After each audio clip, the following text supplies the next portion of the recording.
edition of the Bullheaded Podcast. I'm your host, per usual, Sean Tyson, here with Zoo and P-Bush. How you guys doing? I'm doing all right, man. Had to suffer through that Bulls game last night. They made it look a lot closer than it was. Too much ISO basketball. They need Caruso and Lonzo Ball back, man. That's all I got to say about Chicago sports today. Man, that defense is awful. Awful. 100. Every time I see the scores, man, they're giving up 120 every game right now. Like, the only way this team wins is if they drop 130. That's the only way they can win right now because that defense is atrocious. Atrocious. You know, what a weird weekend, man. Without football, it felt pretty weird, man. It felt pretty weird without watching a football game. I didn't watch no Pro Bowl. I just watched some Pro Bowl highlights, man.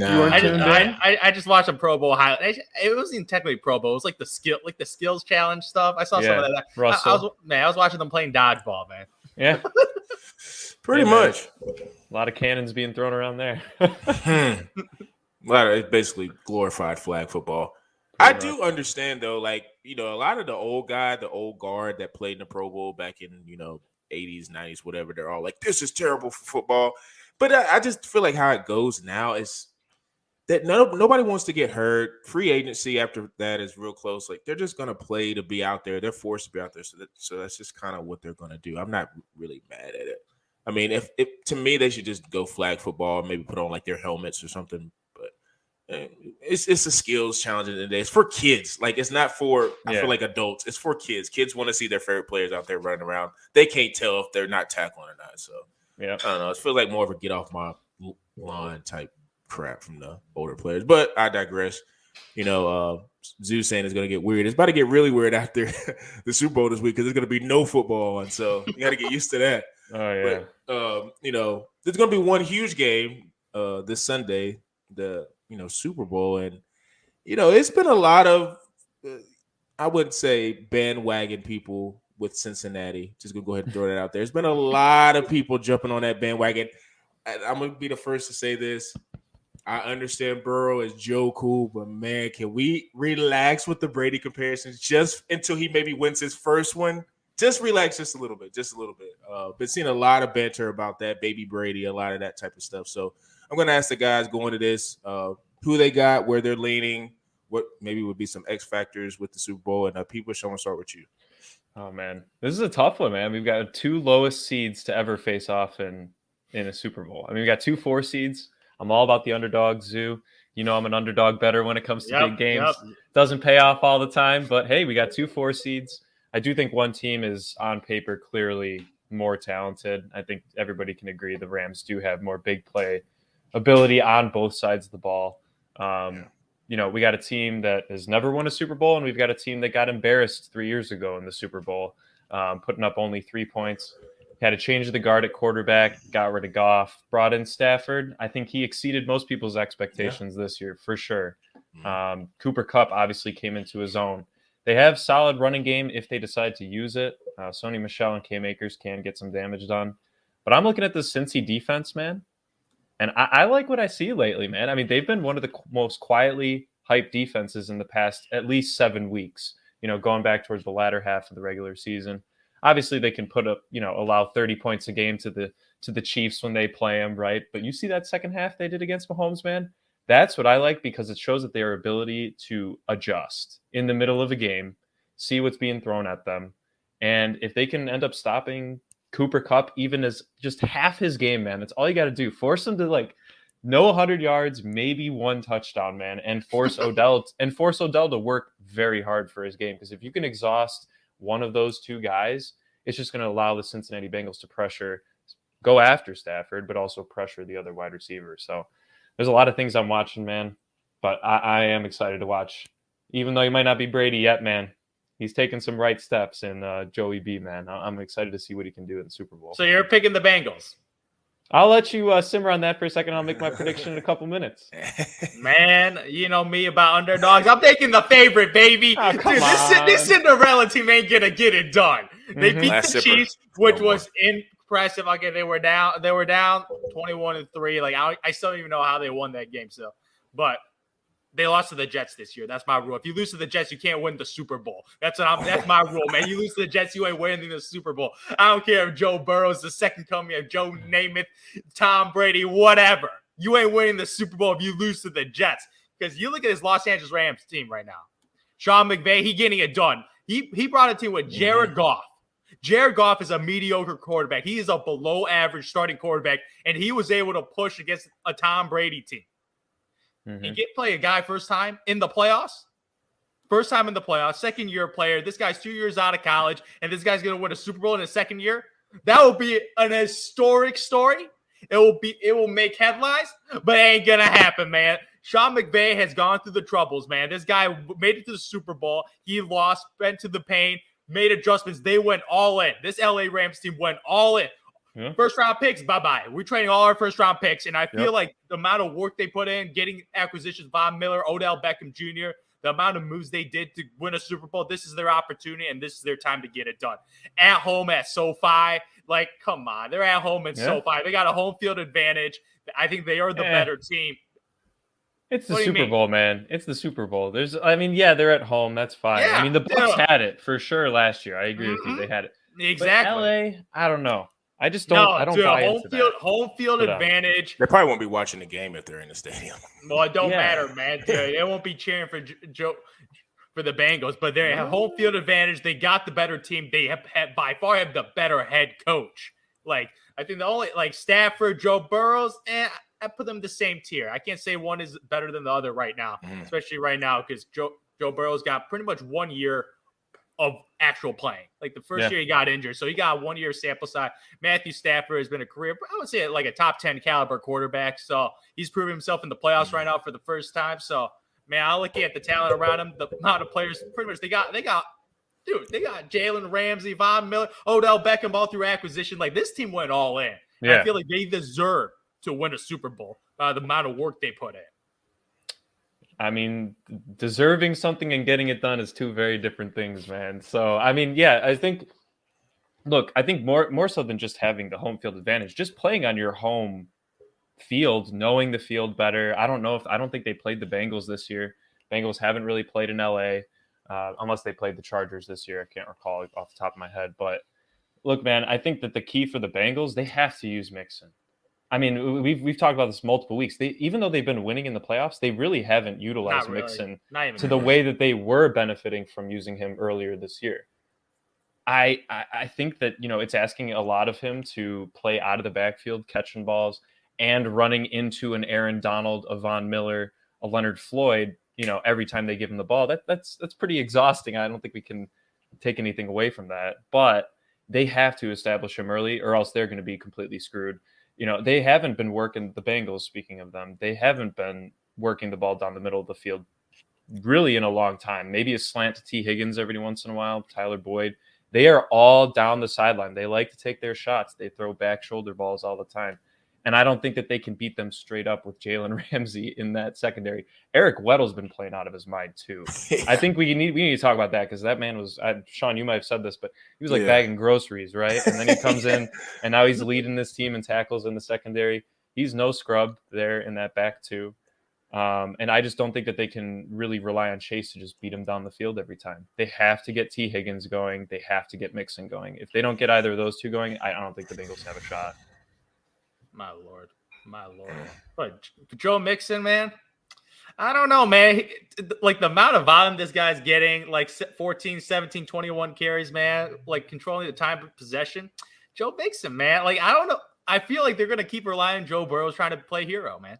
They will, yeah. I feel like Jamar Chase, T. Higgins, Tyler Boyd, like I feel like it's going to be an offensive showcase. This guy's going to be throwing the ball as many times as possible. Yeah. But I feel like the Joe Mixon point, he is probably the key of winning the game. Yeah. So, like, controlling time and possession will be huge for this team, but I don't think that's the strategy they're going to go with, man. It isn't. I think they're going to be like looking at Joe Burrow and balance. praying to God that Joe Burrow pulls another miracle because he has been pulling miracles. And they got the best kicker in football, right? This McPherson guy. Yeah. My Lord. It's another X factor. If they get anywhere up the field, man, 50-yarder, money in the bank, man. So that is a massive advantage. Like I take that guy over Matt Gay any day of the week, even though this dude's a rookie. This McPherson guy, man, this guy showing like he's a historical kicker right now.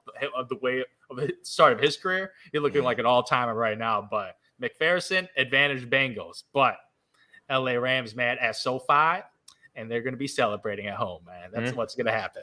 I wonder if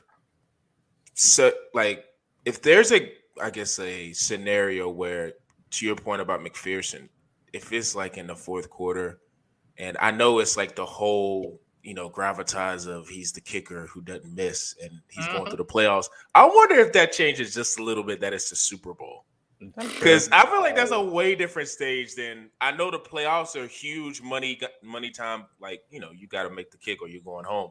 But man, I feel like it's a little bit of swag in doing that. Yeah, that Kansas City game, that's as big as that it gets. Kick, yeah, but that was an easy kick. I feel like, even though I've never kicked a football, full disclosure, I've never kicked a field goal ever in that type of situation. But it's like, that was at the that Bengals. Level. Yeah. I just feel like the Super Bowl. I would pick McPherson, but I wouldn't be going on saying like he's going to be the super X factor. It's a potential X factor. I mean, I think the biggest if he kicks a game winner though, oh my lord. Yeah.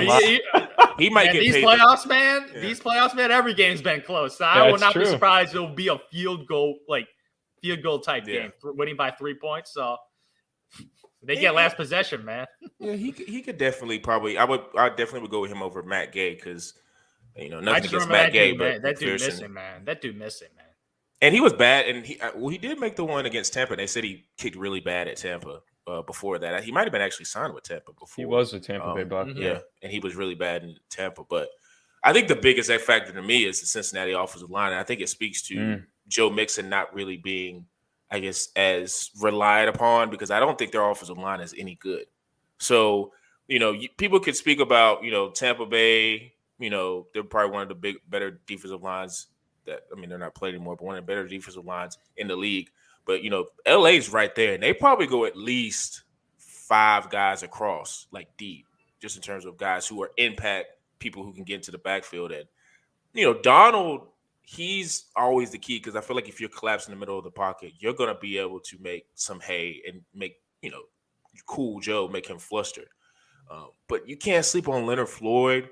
A lot of those guys are just super explosive pass rushers. So, if Cincinnati's line is not up to snuff and is not ready to play, I think that could be the huge determining factor because a lot of people are focusing on, and I'm kind of guilty of this because I put it on the Bullheaded podcast page about like the matchup between Jalen and Jamar. But I'm of the belief of it doesn't matter how great you are as a corner. You can't cover for 8 to 10 seconds. Nobody can. You're going to get open as a receiver. So if you have a pass rush that's really getting to the passer and making Joe uncomfortable and get the ball out quick, that's going to make Jalen, who's more of an I guess you could say I can't even say the word, but driven to make plays that are easier for, say him and I don't know the other corner's name, but he's more of a corner that is going to go take a chance. So I think with the players that they have on the front line, that's going to be the situation that I think, hey, if they can get after Burrow, not saying Jalen's going to have a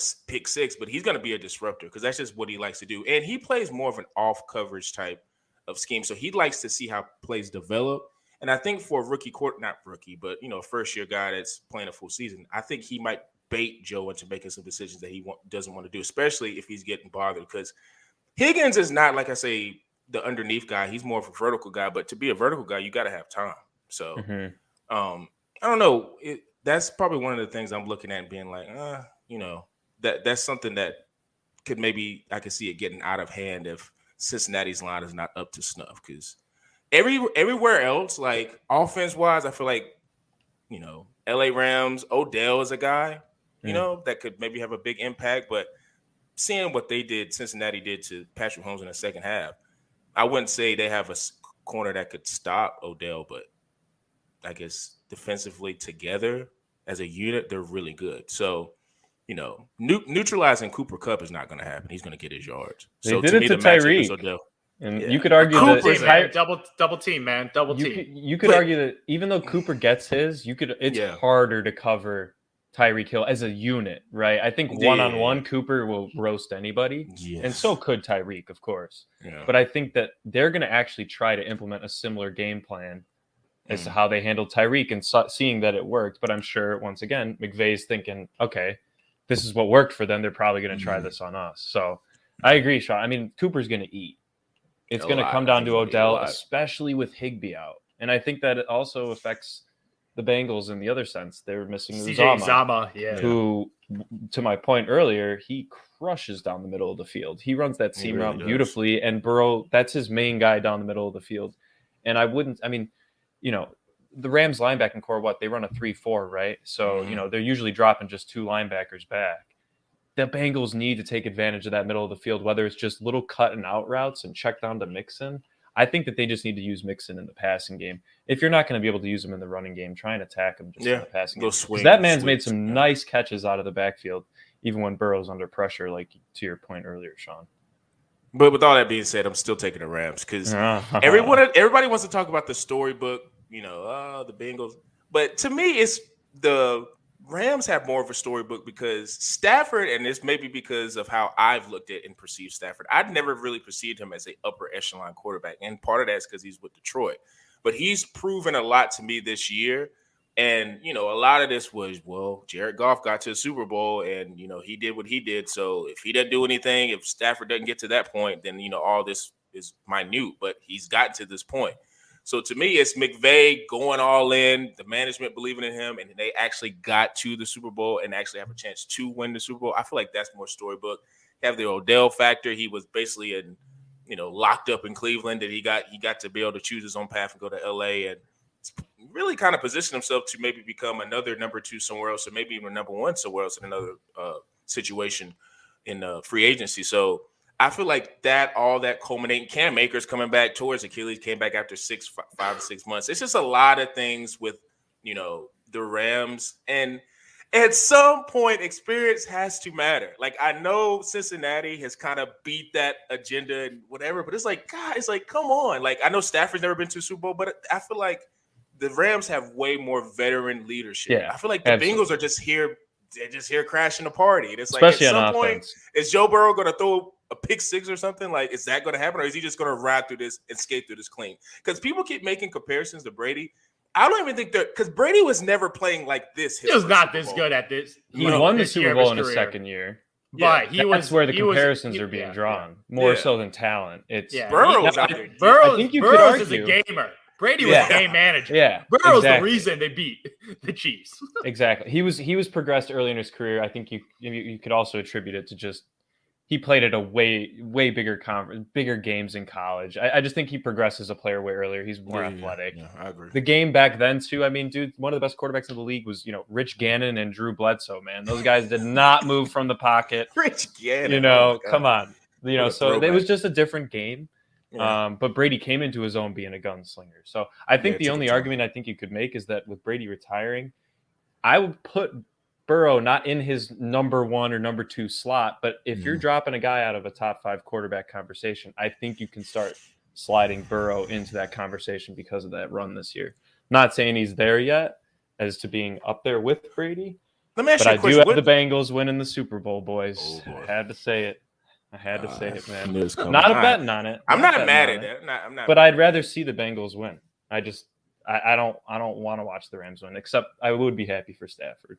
That's the only one I'd be happy for. Do you think he's this, like, okay, so how Mahomes had his run a couple of years ago with how he did and he got the huge contract. Do you think this run is more impressive than what Mahomes was doing? Yes. His first going around? Yeah, absolutely. His team is worse. His offensive line, I was just speaking more just from the quarterback play, not the team. I'm talking about just as a quarterback. Do you think Burrow's run is more impressive than Mahomes' run, how he went through and won? I mean, when you have the greatest tight end of all time on your team, I know you're I know that's your opinion, but I agree with your opinion, so that's my opinion too. And you are walking into that, and you're walking into the fastest player in the league, and you're walking into at that time a pretty solid O-line and one of the best. Look at the Bengals coach, Zach Taylor. Yeah, I don't know. This dude was about to get fired before they got Joe Bengals. Oh, Joe. Yeah, Joe Bengals, baby. That might be a new nickname, Joe Bengal. Joe Bengals. Bojangles, but the other way. Did not think about the quarterback analysis or the head coach analysis. Yeah, the head coach, the offensive line. There's just a lot of factors that does not help Joe. Like, this is a lot of adversity. Patrick Mahomes is in just a beautiful situation. Head coach, offensive line. It's just like right there. He was amazing. But he had everything around him, man. He was spoiled. He's like this. He's like the guy. He's like the kid with with the rich parents, but he's a smart kid, goes to Harvard, and then gets a good degree. Like Joe Burrows is the guy with divorced parents, one guy in jail, Went to one guy in LSU. prison. Yeah, going to the grind route, and this guy just grinded to be successful. He had nothing. Nothing was given to this guy. Earned everything. People were talking about this guy should have been like just tank and not wanting to be drafted first overall, because the Bengals situation was seen as like the Cleveland Browns, just like a terrible franchise. Like this guy should not want to go there, but he decided like, nah, I'm not going to do that. I'm going to be the number one pick and go there and save the franchise. And pretty much he's doing that. Yeah, he's pretty much doing what Baker Mayfield was supposed to be doing for the Cleveland Browns. Yeah, pretty much. One dude's got talent, the other dude's smaller. It's gonna be interesting, man. Like you say, I'm not mad at anybody. This is probably one of the few Super Bowls where I don't really have a definitive winner. I'm more so going on like that's what I want to see, and it's more so I just want to see the Rams win. But I wouldn't be shocked either way. You know, Cincinnati has proven a lot, like you guys have said, and it is gonna get real interesting if they win it, because then you start thinking about just foreshadowing and going into the future. Like you look at that AFC North. And just the AFC in general with the quarterback play, like, yeah.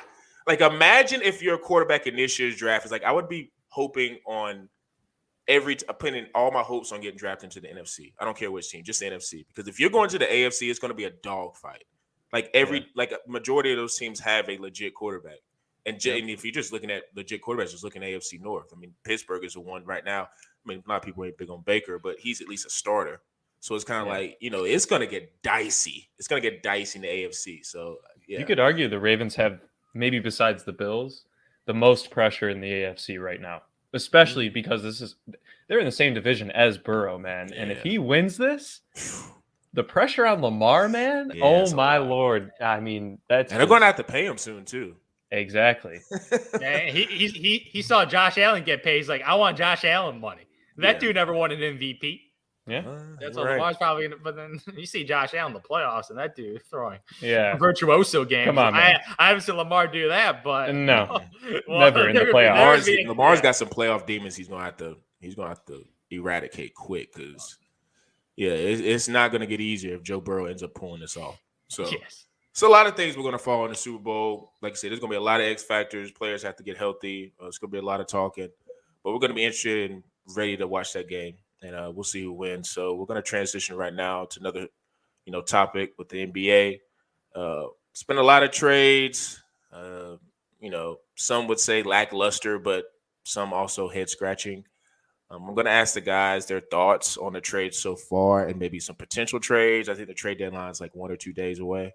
So I'm going to ask the guys, what they think of a team that should make a blockbuster trade or the trades that they've seen so far. And see, I'm going to start with you. As a fan of the Chicago Bulls in the Central Division, watching the Indiana Pacers tear it down and making some suspect trades and a great trade, I'm like, man, it is very, very interesting.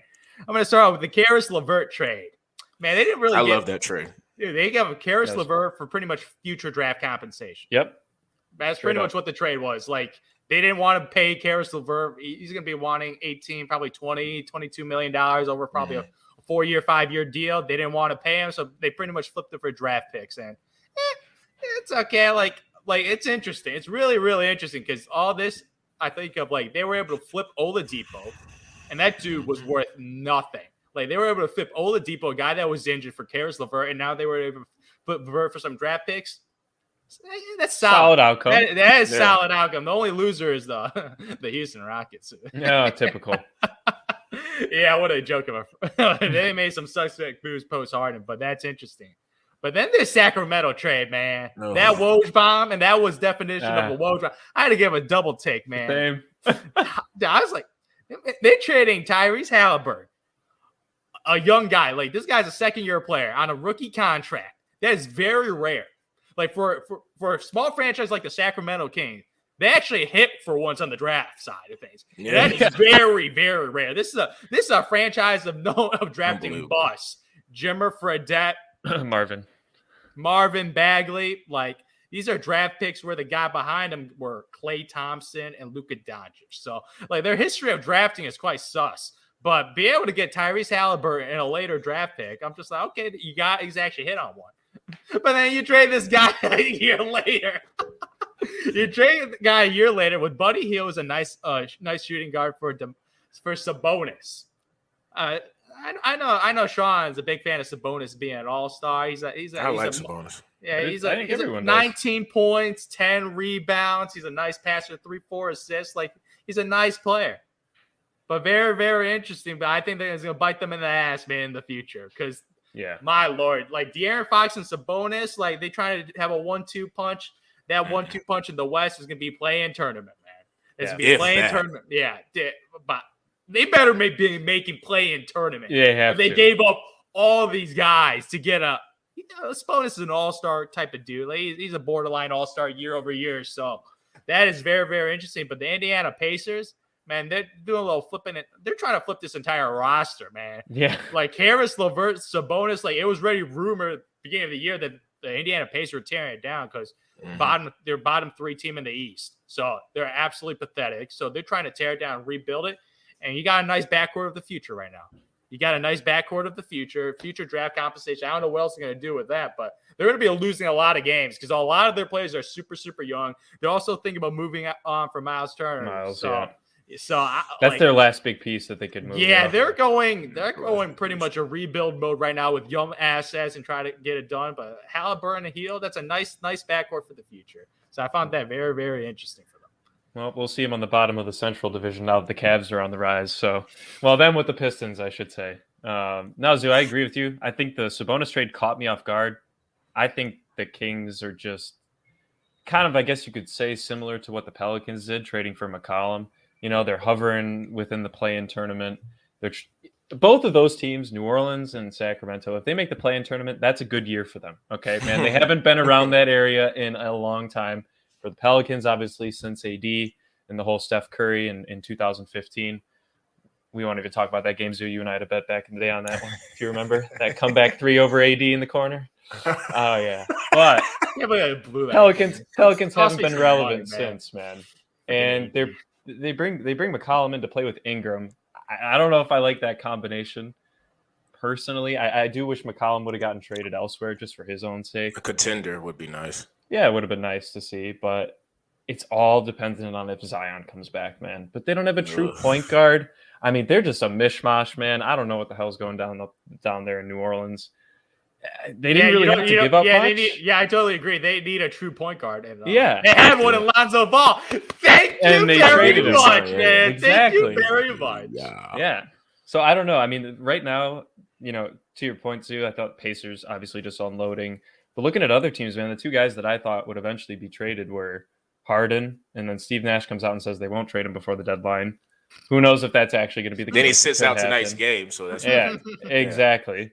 And Bradley Beal's going season-ending surgery, right? So I don't know if a team's really going to want to trade for him and not be able to utilize him for the rest of the year, especially if it's a contender who's probably really the only team that would be willing to make a trade for that kind of a guy. So for me, I do think that the Sixers need to make a move. If they really want to make a push, secure that Eastern Conference or, secure a seed enough to where, they can make a good run. Because that's a team that watching the Bulls play against them, man, I was just like, man, this Joel Embiid guy. He's out of his mind right now. He's the Bulls' daddy, man. He's never lost to the Bulls. He's never lost to the Bulls. I mean, Tobias Harris was eating. Everybody was eating against the Bulls. But look, man, I do think the Sixers need that last piece, especially just because Ben Simmons has literally just been sitting on their payroll doing nothing for God knows how long at this point, not attempting to improve his game or his ego at the same time. So if they can move him, great. I don't know if a team's really going to want to take a risk, but hey, man, look what the Kings did. So the NBA can be stupid sometimes. Yeah, I feel like this rumor, like pretty much Shams dropped the bomb that the Brooklyn Nets were open to talking about James Harden. Of course. And so like they talking about like a month ago, they're like, nah, we ain't picking up the phone. Daryl Morey's like, yo, you guys want you guys think about trading for James? They're like, James who? James Harden or James Johnson? Man, they're like, nah, we ain't talking it up. But now they talking. 2 days ago, Nash. Yeah, James Harden right now, like when he is playing, looks lackadaisical, uninterested, looks out of it. He's just super frustrated with the situation because pretty much he wanted a free ring. He wanted a warrior type ring.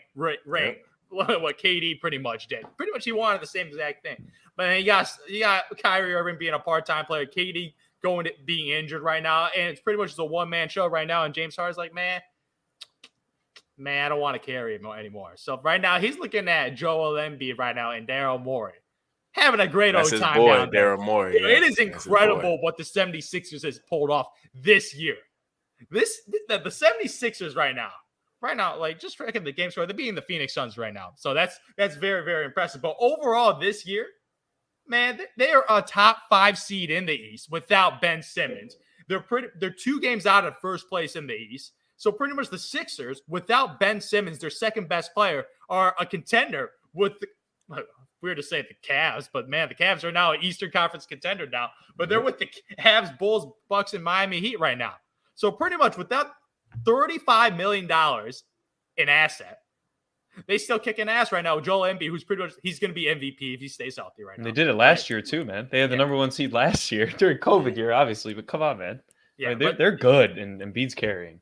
Yeah, Embiid's carrying, and pretty much, my lord, and they they messed up the situation too, because they had Jimmy Butler, they chose Tobias Harris, and Tobias Harris right now they're trying to trade away that asset. Like Daryl Morey's like, yo, we give you Ben Simmons, you also got to take Tobias. Like they don't want that contract on the books because it's just hanging on the books like $30+ million for a mediocre player. Nah, nobody wants Tobias Harris. Like Tobias Harris is a starting player that's getting paid super max money. So Tobias Harris is a liability based on that. So pretty much, man, I'm calling the Brooklyn Nets. I'm trying to get James Harden this season. This season right now. And 2 days. Yeah, and they're going to be playing chicken right now because pretty much I can see the situation. The Brooklyn Nets are be like, okay, we're going to give you James Harden. You're going to give us Ben Simmons. We want Tyrese Maxey. We want Matisse Thybulle. We want Seth Curry. Pretty much going to ask for the house because pretty much they gave up all their asses to get James Harden. So if James Harden now, they're going to ask for that. Daryl Morris, man, screw that. We're going to give you Ben Simmons and maybe throw in Seth Curry. And pretty much this game of chicken right now for the next 2 days of negotiation. Draft picks, this draft pick. They need it.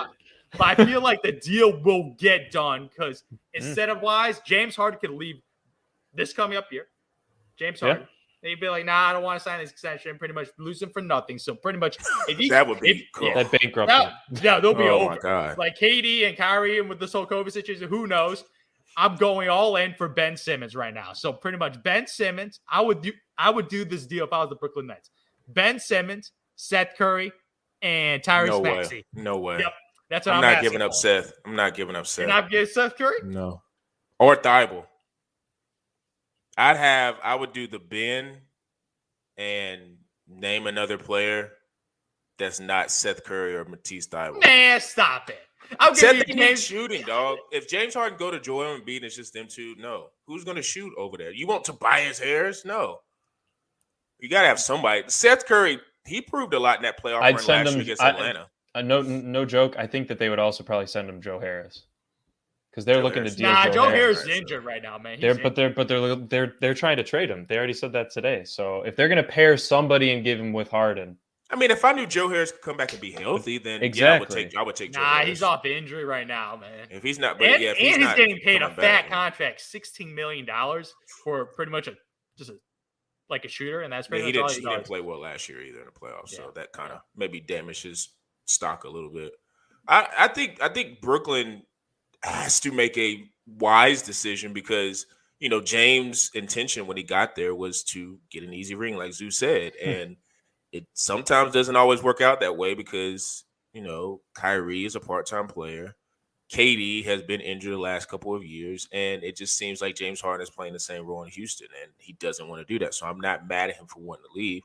And I got to shout out Daryl Morey. He just always seems to get not what he wants, but get in a position to get what he wants. He just always seems to maneuver his way, whether it's getting with the right franchise to get the players and get the superstars. Because, he's a superstar or bust guy. He doesn't believe in stars or role. He believes in you get the superstars and figure it out. That's just that's his DNA. So I think he's positioning himself to, and they could talk about tampering, but he's on the phone, him or his agent. He's on the phone with James' agent like probably every night, talking about this is what we need to do and this is what we can do. So I think with Brooklyn, it's going to be vital. In a perfect world, I think Brooklyn would want to trade Kyrie, but Kyrie's the type of guy you trade him, he'll probably. It don't matter what team you trade him to. If you were to trade Kyrie, he probably would retire because he wants to be in Brooklyn and do his thing in Brooklyn. If he can't do that, then what's the point of him playing basketball? Because he's already been quoted sometimes as saying he's basketball's 9 to 5. So I don't know how many teams are going to be willing to trade for him. And if you did trade for Kyrie, I don't know what you would get back. So ideally, I think that's what they would want. Nah, Kyrie's not getting traded because he's buddies with KD. Well, that too. Yeah. KD's got the ring on that. Yeah.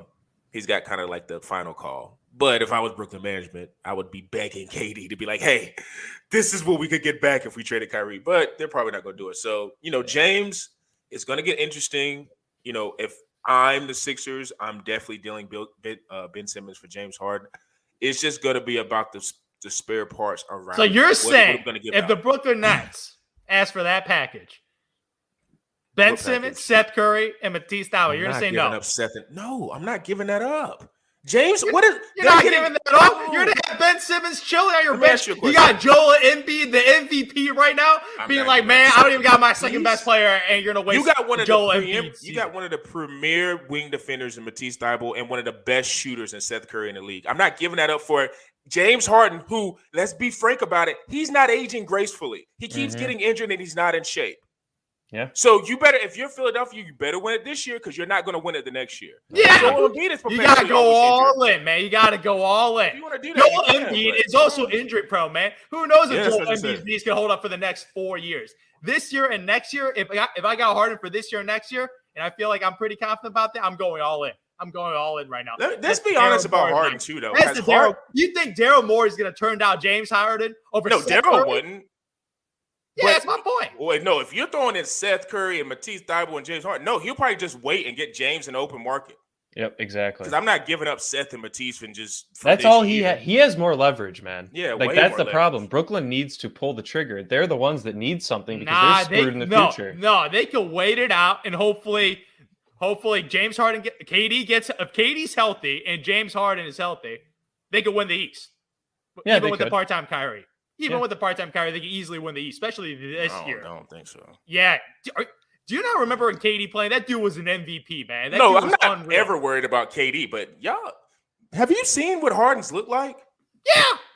It don't matter, man. If you got Kevin Durant and Kyrie Irving for half the playoff games, you could beat any team in the East. They almost did it last year. Yeah. Remember that. They did almost last year. KD and Kyrie were whooping the Milwaukee Bucks by 49. And this is without James Harden.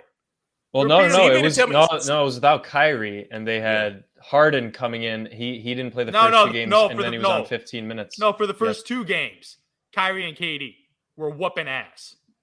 So you mean to tell me? If this year, if Milwaukee goes up 2-0, and it's because Kyrie's not playing, whatever, however the seeding sets up, and Milwaukee goes up 2-0 on the Nets, you think with what James Harden looks like right now, KD coming, because we all know KD's going to do what he do. But with James Harden, what he looks like right now, and Kyrie being part-time, they could win that series. I'm not. Yes. And what are you talking about going up 2-0, man? That's not a given. What are you talking about? Yeah, it is. If Kyrie's only playing halfway, Milwaukee could be in a situation. Milwaukee has home court advantage right now. Kyrie can play on. I'm saying if the seeding. First off, we're talking about the Nets.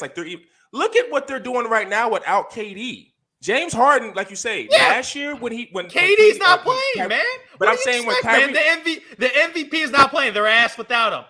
But what is James Harden doing? He's a former MVP. Why can't he? He's not playing right now, man. He's not playing. He's at a hamstring. Goes to my point because he's hurt. They're never going to be fully healthy. That's my point. Nah, they were going to rest up. James Harden hadn't been fully healthy since last year, and he's not in shape.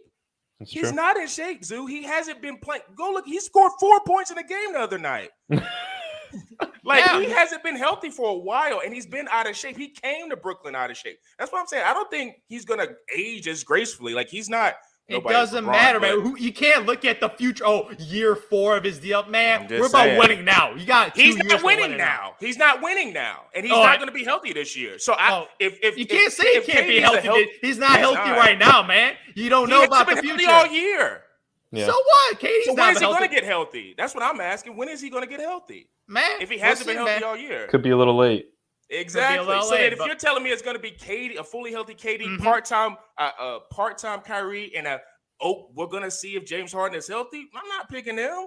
And if I'm Daryl Morey, I'm not trading Seth Curry and Matisse Thybulle. Seth Curry? Man, stop overrating Seth Curry, man. He's a nice role player, man. He's a nice role player. What are you doing? And you need them. Exactly. You need those guys.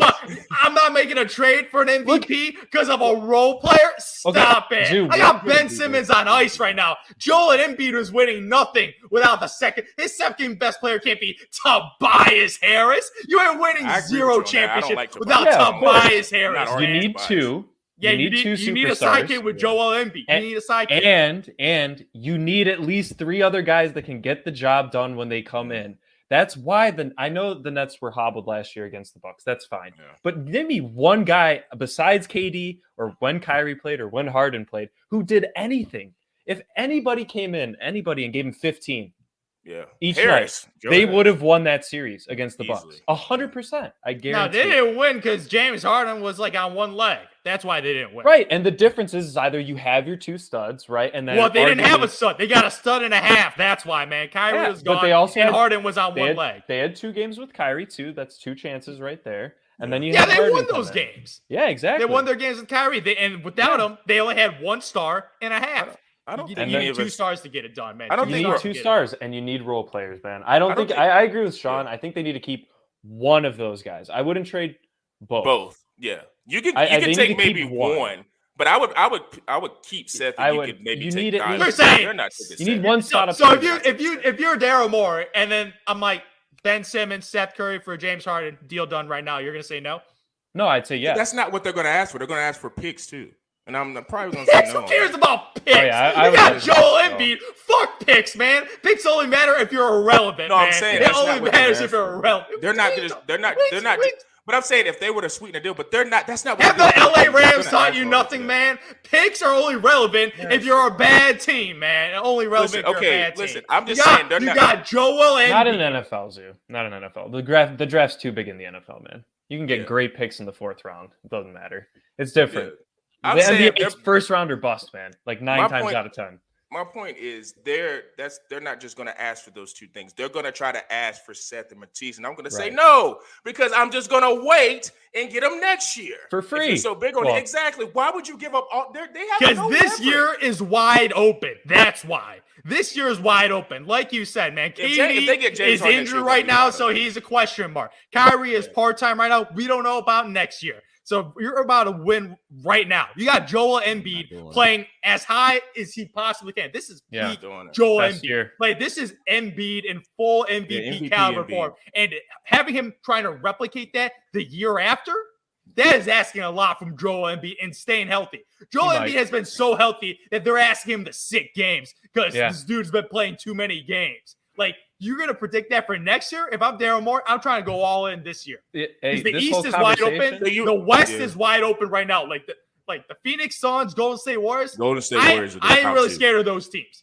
Like, I ain't really scared of those two. You got Embiid, who's scared to do the NBA right now. I'm scared. Do you mean to tell me you would think Tobias Harris, James Harden, Embiid, and just spare parts is going to get it done? Yes. No way. Absolutely. You're not counting on Tobias, and then you're counting on Embiid. Tobias is your 3rd best player. Harden's your 2nd best. Embiid's your guy. Tobias, you can get it done. That's true. They would have Tobias. Yeah, as your third option, Tobias. You tell me a situation where they would take Tobias. No, he was the man. I would do that. Man, Brooklyn Nets ain't that dumb, man. Brooklyn Nets ain't that stupid, man. If you're telling me I get Ben Simmons, Tobias, and like Thybulle, I would take that. You don't have the money. Yeah, go ahead, take it. I mean, you say, I have I don't know. And you talk about Seth. Dude, do you see how he played in that Atlanta series last year? Like, he was a baller. He was like their second best player in that series. He's a role player. He's a nice role player, man. Do you know who they got in the Brooklyn Nets? Pretty much their Seth Curry type guy, Patty Mills, man. They already got that guy, and they play the same. They play the same exact role, man. Smart player, great shooter, great team guy. They already have their version of Seth Curry and Patty Mills. If I could get I totally forgot about Patty. If I could get an exchange for Patty in that deal, then I would definitely do that deal. I would definitely do that deal. If James Harden and Patty Mills came along, oh yeah, I'm trading whoever you want because I get Patty Mills and James Harden with Embiid. Oh yeah, I'm doing that deal. I totally forgot about Patty. They need to give something else with Harden. Yeah. I think that trading 3 players for 1. That's a lot. I know that the Pelicans deal was a lot, but the Blazers also had to send some guys back. We'll give you Paul Millsap. All right, man, get out of here. Is Paul Millsap even playing? Like he's semi-retired, dude. Yo, this whole conversation is probably exactly how the trade talks are going, man. Yeah, Nobody's definitely. seeing eye to eye. Man, Nobody's seeing eye to eye here. And there's a rumor too that's been going around. Throwing Bruce Brown, man. Nice role player for you. He's actually not too bad. Nice role wouldn't player. be Curry's mad like at leagues that. beyond those guys. Man, yeah. He's disrespecting He put the hell up out of Seth 15, Curry. 4 and 4. Man, we're 50% shooting. we're trading you a guy that ain't playing for us right he's now, almost man. having a 50, 40, 90 season right now. I just want you to know that, okay? I know He's I love a Seth role Curry. player. He's a great role player, man. But we talk about when we trading stars, I ain't gonna stop trading for a star because I have to give up a role player, man. Stop. I get your premise, but Seth Curry's Stop an it. important Just stop piece. it. I get You got you're not just Ben Simmons on ice right now, man. You got Ben Simmons on ice right now. You got to get a deal done. They do. You Literally got just to lost get my a deal camera. done. Yeah, man. Come on, Yeah. cuz. Can you guys still hear me? Yeah. Yeah. Oh, Man. well, my camera just went out because that trade I did that Zoo just put Oh, up is ridiculous. Stop! Dude, I'm giving you. Stop! The camera's like, you don't need to see Zoo anymore. It's okay. Man, I'm giving you, I'm giving you James Harden. James Harden. No, I get it. I I get want it. I get it. a guy that's not even playing for your team and some role players, man. That ain't asking too much. Some I role think the players. reason why I'm just so down on it is because if you would have me more at James Harden when he got after his first 10 or 15 games with Brooklyn, and he got a little bit more, I would say, ingratiated with the team or whatever. I would be more apt to be like, okay, this is James Harden again, but he just has not looked good. I know. And everybody keeps saying he needs to get healthy. When is it going to happen? And he looks out of shape, does he not? He looks really out of shape. You want to know? I think him and Daryl Morey, they get along pretty damn well, and the reason is they both always get what they want. Yeah. Harden always finds a way. I feel like Harden low-key finessing right now. He's finessing Exactly. Man, he And I don't like that, Zoo. he probably got his fat suit on right now, What? man. That's why he looks out of shape. What if He he probably doesn't- got the fat suit on, faking a hamstring injury. But look, Zoo, what if he has a situation like Jimmy Butler, man? Look, the Sixers had Jimmy Butler and they couldn't make the finals. Pretty much the same exact team. Wow. That was embarrassing. That team was Yeah. bad. No, That team I mean, was granted, they were one shot away, right? Kawhi Leonard, right? Yeah, but who knows what happened in overtime. But yeah, Exactly. Who knows? 50-50 still. game. It's a tough call, man. I'm getting a deal done. It's gonna go up to whenever the trade deadline, man. They're gonna be Probably debating this. 11:59. Yeah, exactly. They're gonna get this. definitely There is 11:59. incentive from both sides of getting a deal done, and I think both sides will be better because of it. Because I feel like even the fit, Ben Simmons fit with KD and Kyrie Irving, he will be like the Draymond Green of the team. The Draymond Green, the guy that sets the screens, the guy that's a playmaker, man. He's a souped up Draymond Green. Oh my god. He's a souped up Draymond Green. It's sounding in the pod. Us. I What are you can't see myself, and these trades are getting ridiculous. Or these what are comparisons you- are getting ridiculous. What are you talking about, man? They're getting crazy. I don't know. I do think that Brooklyn is on the end of they got to get something done because you do not want a scenario where James just walks from imagine this scenario before we go. We've been talking forever, but imagine a scenario where James Harden leaves in the offseason. Kyrie puts himself in a position of, well, you know what? This whole basketball thing is just not what I'm really I could see him. best to doing. And then you end up in a situation where it's just KD by himself in Brooklyn. That is Literally by himself. nightmare scenario. Okay, that Nightmare is a nightmare scenario. But you know what's another nightmare scenario? Joel Embiid loses in the first round in the playoffs. And then he's talking to Daryl Morey, be like, why is this man still on my team right now? We could have got James Harden, but we didn't want to trade Matisse Thybulle or Seth Curry. And I'm just sitting here dropping 30 and 20. And we're losing the first round because I got no help. Because you guys gave Tobias Harris $35 million. Oh, Joel Embiid could be mad. He might pull a Shaq and be like, "Dude, give me some help."